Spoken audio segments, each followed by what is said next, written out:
From Zero to Fluent, the complete guidance to become fluent in English. How to gain that fluency. So, this is your way. These 5 steps are your way to become absolutely fluent in English if you follow all the 5 steps. Hello, everybody. How are you all? Hope you're doing great. So, welcome back to another session of learning English with me. In this lesson, we are going to focus on improving our English, not only just speaking, but overall English skills. The complete English, basically. I'm getting a lot of requests that, "Sir, from where to start?" Like, you can understand English, but speaking is difficult. You know you want to start that journey, but you are not able to find that particular path. So basically, how to become fluent in English? How to get from zero to fluent. That is what we are going to discuss today. So, are you all ready for this? Before beginning, please subscribe to the channel so that you can get all the lessons that I post for you on this channel. Please like the video and share it with your friends too. Now, coming back to today's lesson, how to become from zero to fluent. If you are somewhere around zero, how to get to that level of fluency? Well, this is going to be helpful for everybody out there, whether you are at the intermediate level or just above the beginner level. This is going to be helpful for you. Now let's begin. First of all, let's try to understand what is this zero level that we all are discussing. You think zero is basically nothing, but that's in your mind. You're not at zero. If you are at zero, that means you cannot understand English. If you can understand English, you're somewhere above that level. Consider yourself that you are at number 2 or number 3, right? We have to get to 10. 10 is fluent, right? And you are somewhere at number 2 or number 3. If you can understand English, that means you are able to listen to that particular language. You're listening to my video. That's a big deal. Listening and understanding a language is a big deal. Now, if I start speaking in Spanish, you will not be able to understand because you don't know that particular language. That means knowing a language counts. You have to take this into consideration that your half of the work is done. That is basically a base. Now what we have to do is we have to take up this base of understanding a language, and we have to build fluency over this particular base. So we'll be building the fluency over this base of understanding the language. There are going to be certain steps that I'm going to tell you. So, let's begin. What is the step number 1 of becoming fluent in English language? Step number 1.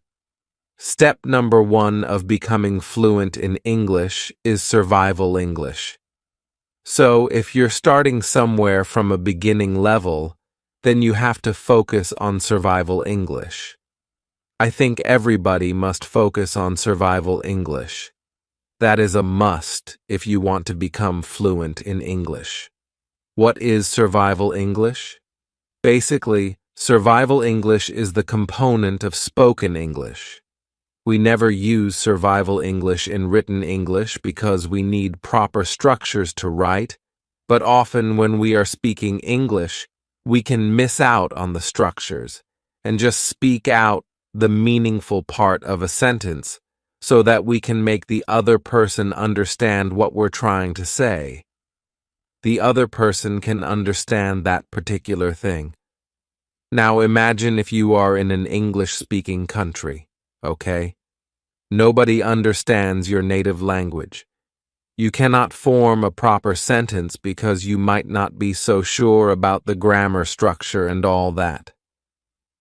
What would you do? How would you try to speak something?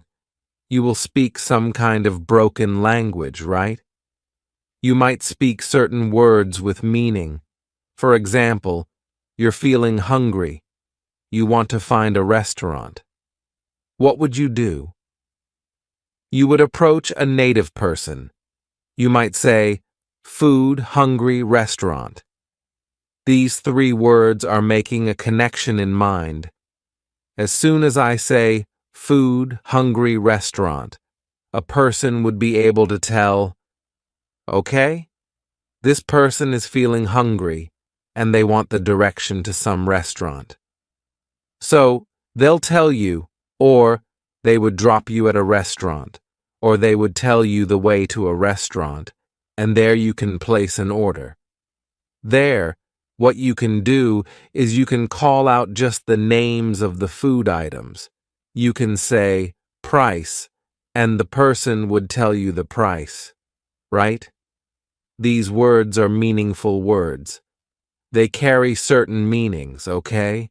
They can be nouns, verbs, the meaningful words through which you can tell what you want to say to the other person. That's survival vocabulary. That is survival English.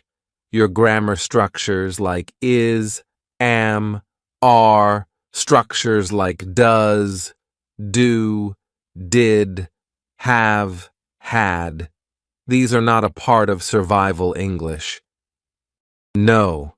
Survival English means the vocabulary, the words, the meaningful words that are needed for you to tell what you want to say, to get your message across.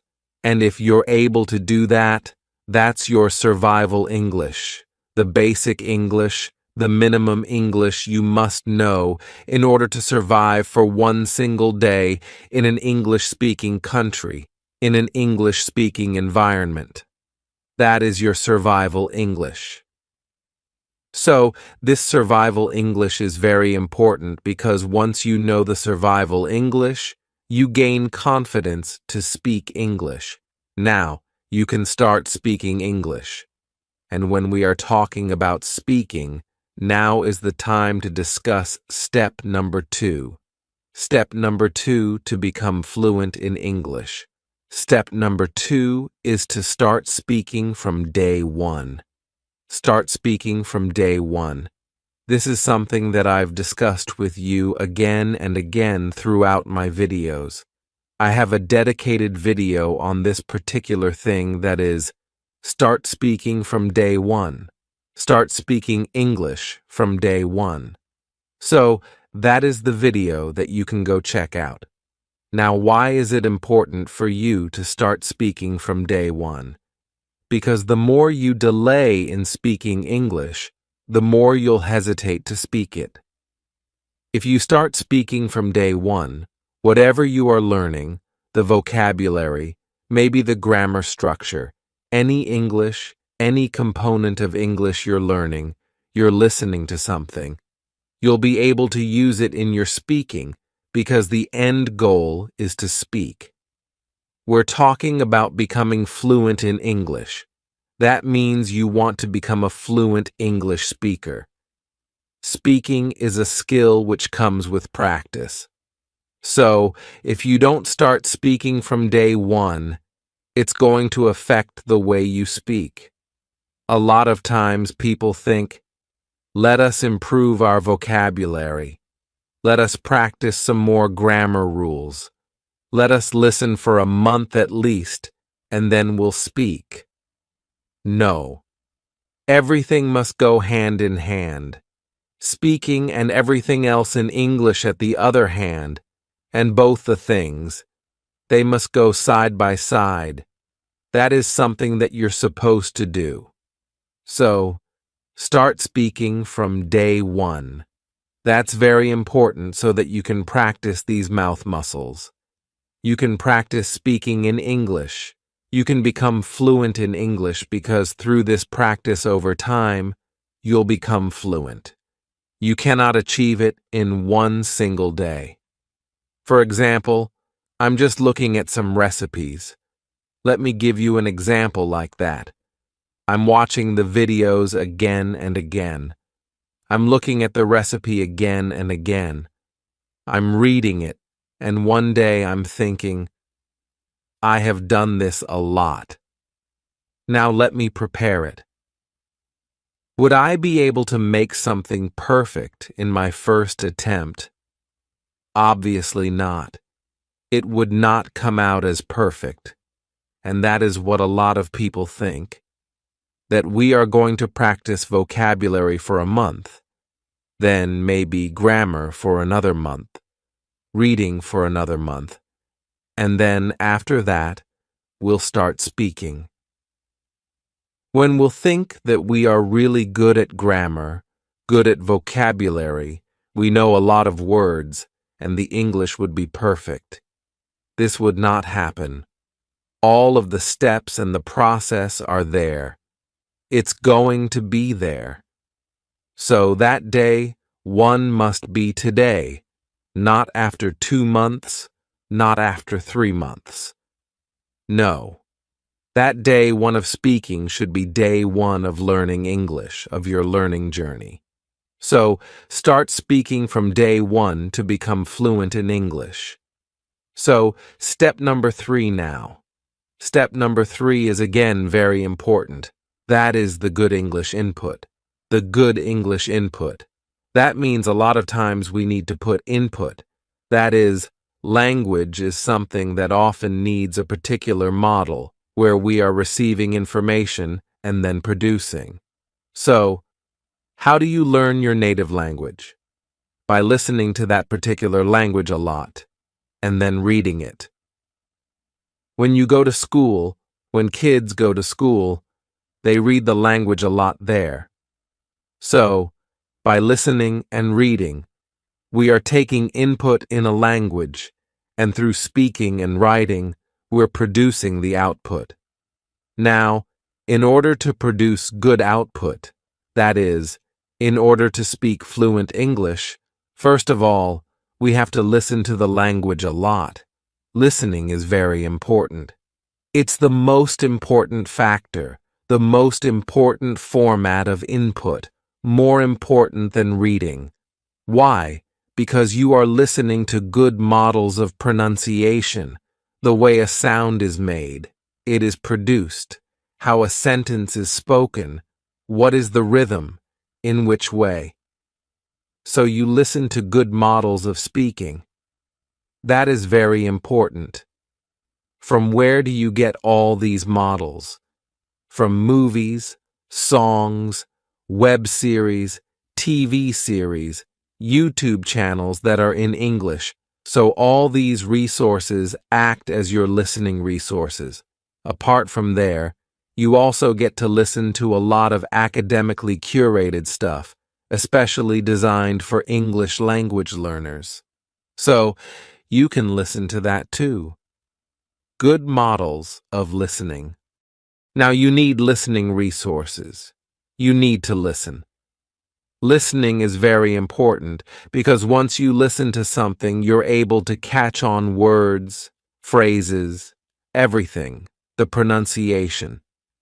And when you listen to something again and again and again, it becomes a part of your subconscious mind. So, your subconscious mind stores it, and when you want to speak in English, you're able to retrieve that particular information because you know, oh, you've heard that word there. When you go to learn your vocabulary, if you've listened to that particular word with context, you'll be able to learn it quickly. You'll be able to understand it and use it in a better way. Listening is very important. So, when you listen, only then you speak. Listening is important, so start listening from today. A lot of times, people neglect it altogether. They neglect listening. So, listening is something that is extremely important. You need to listen to good English a lot. a lot. And if you're doing it, bravo. Whatever you're doing with it to learn English, it's going to yield more results. When you go to do your speaking practice, it'll give you better results because you're listening to good models of English, and your subconscious mind is picking up on words, phrases, pronunciation, everything. It's like in your mind, you're creating an environment for yourself, a kind of English environment for yourself, a virtual environment through listening to English. And that is what we have to achieve. So, start listening. Good English input. Listening is very important. Now, coming to the second form of input, that is reading. Reading is important too. You need to read too, because when you read, there is a kind of visualization to the words, spelling, everything that you're doing. So, reading is important again, but I would suggest that you begin with listening and then move on to reading. First listen and then read. Step number 4. Now, step number 4 is speaking practice. You want to become fluent? Start your speaking practice. Speaking practice is extremely important because without practice, you will not become fluent in English. But what to practice? How to practice? The big question is, are you practicing in the right manner? Are you practicing in the correct way?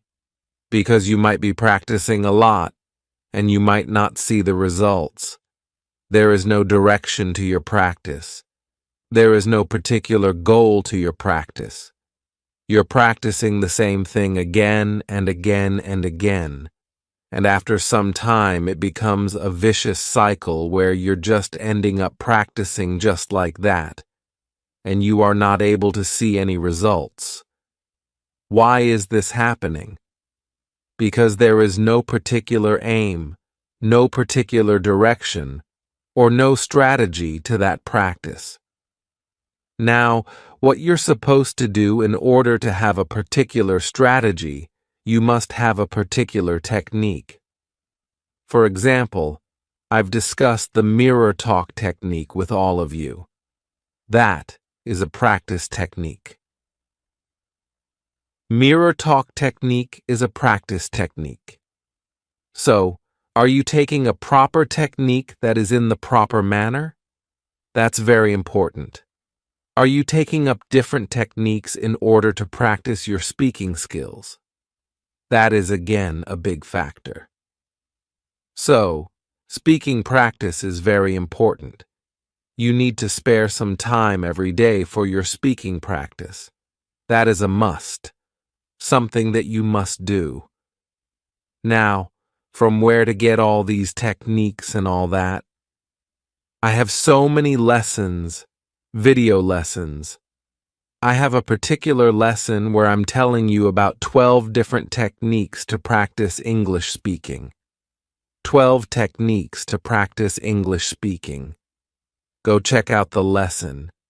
This lesson will tell you about so many techniques where you can take up a technique and practice English speaking. It's very important for you to practice English speaking.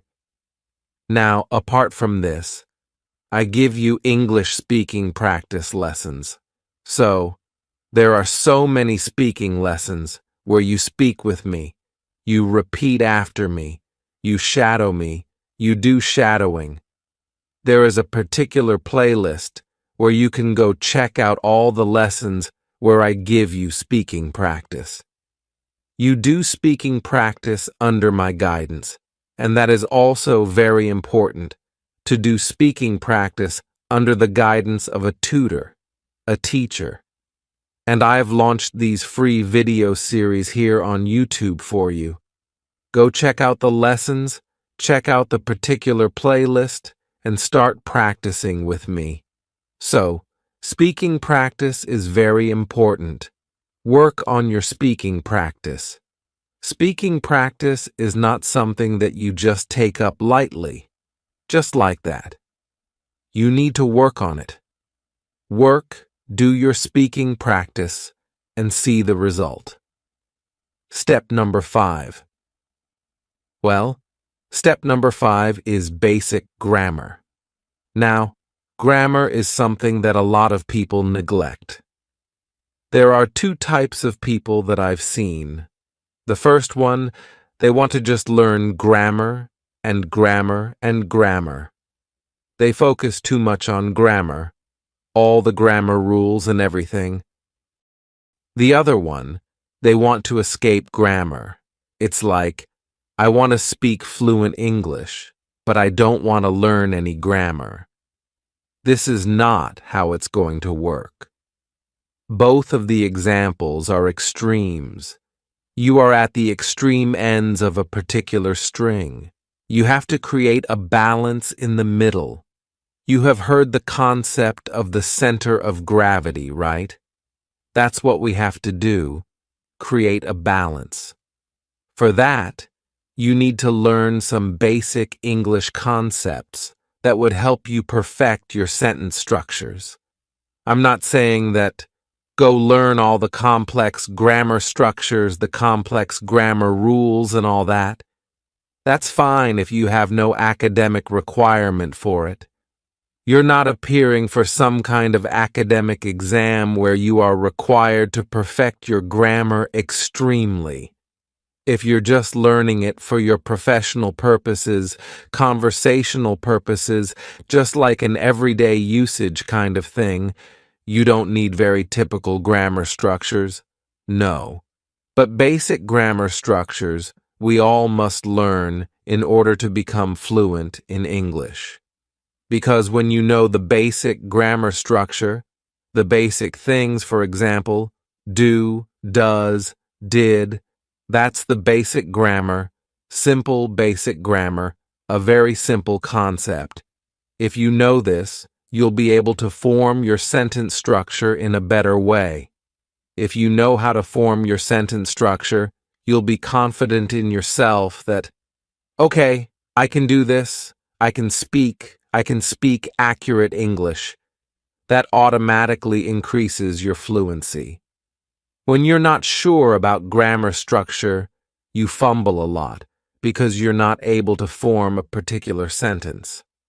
Then you fumble, you try to reframe it, and what happens is you end up fumbling with the words, a common problem that a lot of people tell me they face.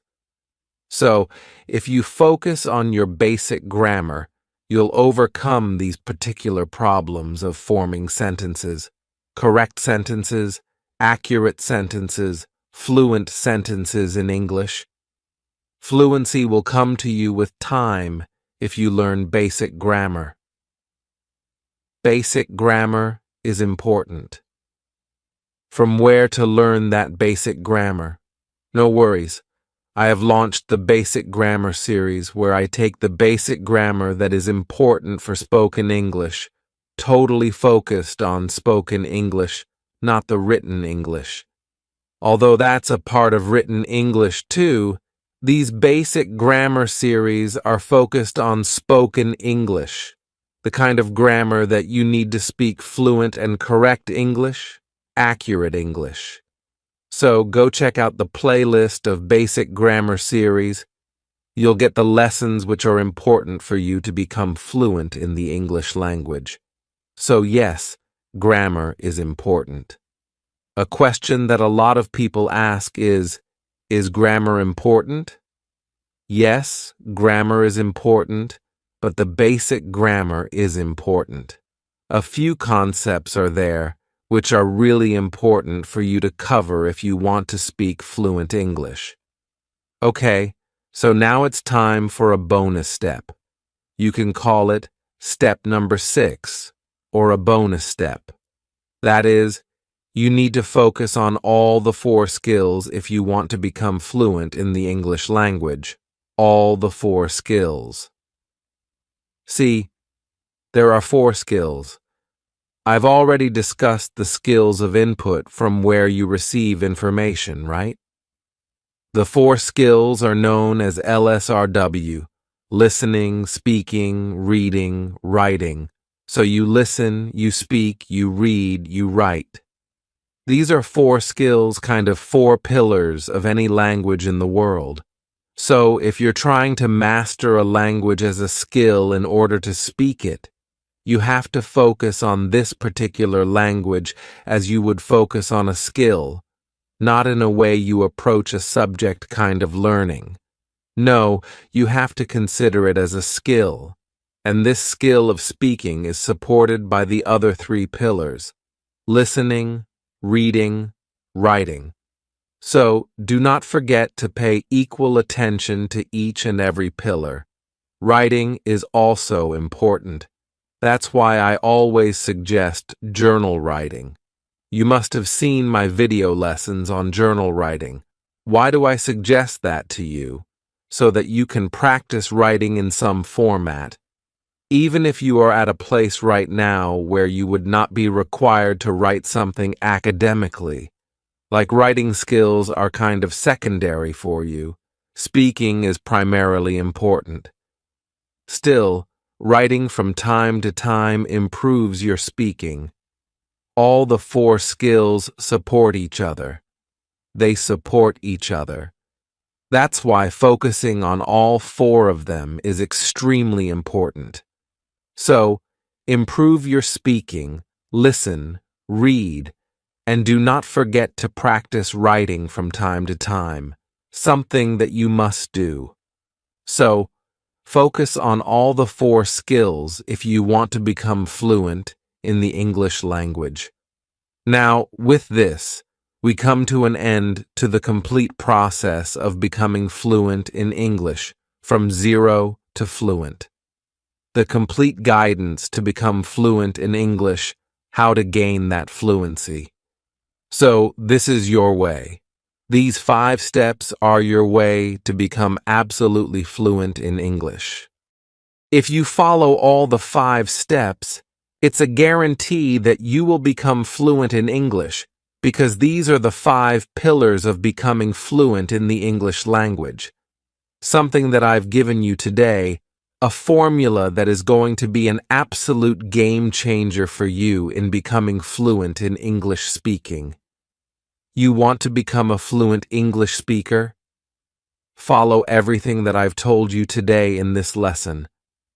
Follow it, start practicing from today, and see the results. That's it for today. Now I'm going to meet you again with a new lesson. Till then, everybody take care and bye.